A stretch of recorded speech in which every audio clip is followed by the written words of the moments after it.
Welcome back to the channel, everybody. This is Kodeations coming at you today with another video on Cookie Run Kingdom. And ladies and gentlemen, we're going to be diving into what treasures that you should absolutely be using for what specific content. So for today's video, I'm going to be breaking down a tier list that I have put together. I'm going to basically be breaking down the three individual categories: PvE, PvP, and last but not least, that guild boss battle, and what treasures are the best to use for those individual sections of content. So without further ado, let's dive right in.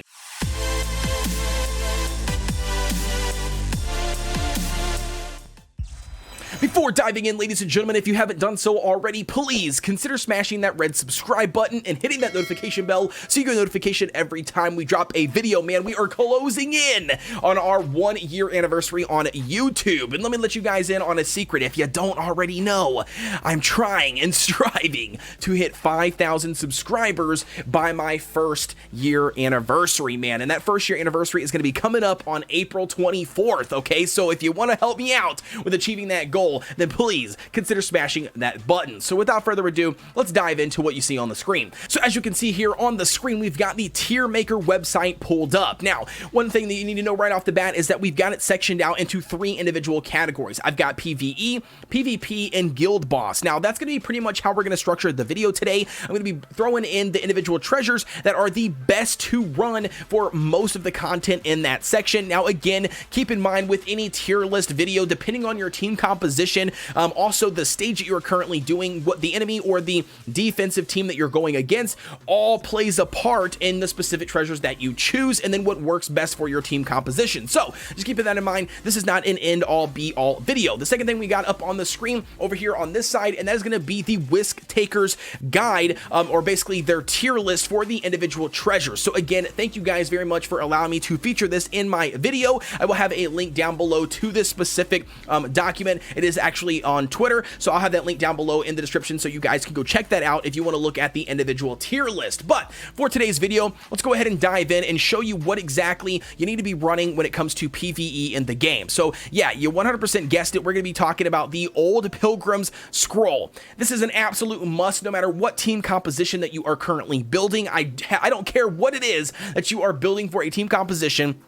More attack for all of your cookies on your team composition is going to be welcomed no matter what content you are covering. So obviously the scroll #1 has to be here on the PvE list. Now, you know what? It is a sad day for Kodeations because I'm going to tell you right now, the scroll has escaped me, man. I have pulled 267 times on the treasure banner, and I can tell you right now, I have yet to get a single copy of the scroll. So you know what, it is what it is, but nevertheless we'll eventually get it. It's one of the best treasures in the game, if not the best treasure, so you definitely want to make sure that you are utilizing that if you got it.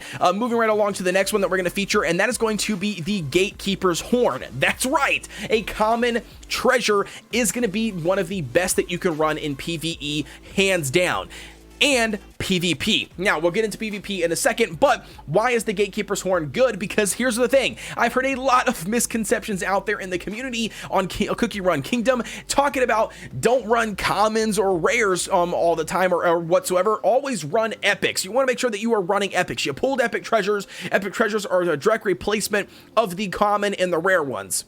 No, that's absolutely BS. That's bogus. Don't believe that. If you are trying to run PvE content, one of the best ones that you can run, pretty much the best one in the game, like your holy grail of treasures, is going to be this team composition. And I'm not joking. You can ask any top end player and they're going to agree with this, because I'm telling you what, running attack power from the Old Pilgrim Scroll, running the Gatekeeper's Horn, which just gives your team more defense, direct defense, and then last but not least, running the Squishy Jelly Watch is going to be giving you that additional cooldown reduction on all of your skills for your cookies. Why would anybody not use these treasures? I don't know, but basically this is going to be your holy grail when it comes to the PvE content in the game and the PvE content. That's right. I'm going to go ahead and move these down here. And again, it might be a little bit of a cheeky thing for me to do this. You know, maybe I could offer a little bit more, but basically PvP is hard, and the reason why I say that is I've checked in with a lot of the members from the Whisk Takers Guild. I've talked to a lot of high-end arena players. I talked to a lot of people in my guild that is also ranked in the arena. altogether, it's very, very tough, because once you start getting into things like Diamond and you start getting into things like Master League when it comes to the arena, a lot of it really boils down to your team composition stacking up against whatever the defensive team is. So you pretty much have to play the fight every single time, setting it up for whatever that fight is going to be. And with that being the case, this right here, this loadout, the scroll, the horn, and the watch is going to be the best general meta treasures that you can absolutely not feel bad about using 100%, because all you're doing is getting additional buffs on your cookies. So again, that's going to be what that is for when it comes to PvP. Now, there are some different things that you can do. You know, like I said, keep that in mind at the beginning of the video. This is not a end-all be-all tier list, and you want to keep that in mind so you can easily swap something else. Like, let's say, for instance, that you don't really need defenses, right? Like, let's say your team is all about just absolutely nuking and obliterating as much damage as you can in the first couple skills against that enemy team in the arena mode for PvP. If that is a composition that you are currently looking to build, then running something like the horn might not benefit you as much, because all it's doing is giving you a bunch of defenses. So if you don't want defense, then the next thing you could be doing is you could be popping on something like this, this lollipop will pretty much just give you whatever your highest attack is, or your highest attacking cookie is. It will basically boost their attack even more. So again, it's just going to be adding to that nuking ability. The same thing goes with swapping out the lollipop here. You can actually put in the scythe. Now, the scythe just pretty much gives all of your cookies an increased crit chance. And if that's the case, and you're basically building an attack team, hardcore focused attack team, running something like the scythe obviously would be a better choice in that realm, potentially, depending on what your team composition is and what you're going up against. So again, like I said, PvP is very, very hard. Take it for what it's worth, but that general basic build that we have currently is going to be these three treasures, hands down the best in the game. Now,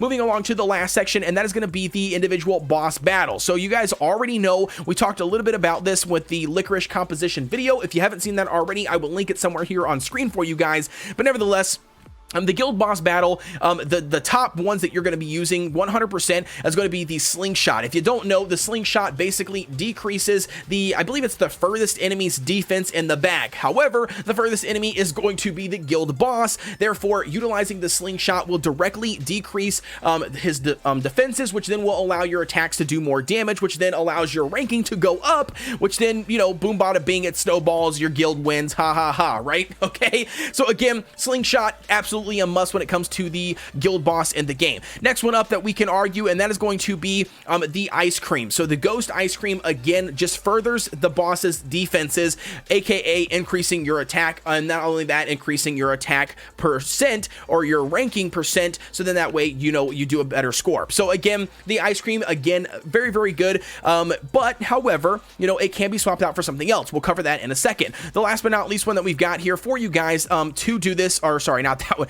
is also going to be that attack buff, right? So just adding a basic attack or a really good amount of attack to your entire team is going to increase the amount of attack that you do, which then again, we'll repeat this again. I feel this is like the third time. Anyways, it's going to increase the amount of that you rank on, you know, because your amount of damage, that's how guild boss works. The more damage that you do, that's how you get more points. Then once, you know, you get so many points, then it's going to rank your guild at a specific point, and then at the end of the season, that's how you get those guild season rewards. So again, keep that in mind. Running the scroll, again, it's an epic, so it's very, very hard. Let's say you don't have an epic, then we'll actually do what I was just about to do, and that's going to be putting in something like the scythe, because it's going to directly increase the crit chance for all of your cookies. Again, it's just making sure that you guys potentially do more damage overall, which then means gives you a higher score. These three are absolutely meta right now when it comes to running and guild boss. You can ask pretty much anybody that is doing a crap ton. I'm talking about like 500,000 damage to the guild boss every single time they attack. So you definitely want to make sure that you are utilizing these or incorporating them. But there is two things to keep in mind: the ice cream and the slingshot. Both of them are manual clicks. I just wanted to put that out there, put a little bit of a disclaimer. I know some people don't realize that some of the treasures are actually clickable, and then you can utilize those abilities. So again, hopefully I helped somebody out. If I did, drop a comment down below and let me know. But you want to make sure that you are clicking those if you are using them. The rest of them, like I said, are pretty much just null and void, man. I mean, you've got like the torch here, you've got the branch, which puts some shield on you.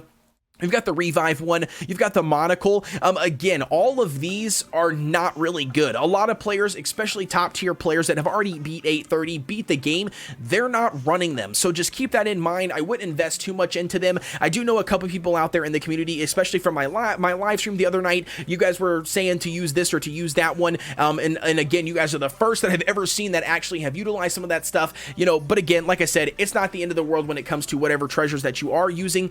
Just, you know, make sure that you are using the best ones for your team composition at that time. So that's going to be it for me, ladies and gentlemen. I hope that you liked the video, and without further ado, please be sure to like, comment, and subscribe, and hit that notification bell so you get a notification every time we drop a video. And last but not least, I will see you guys on the next one.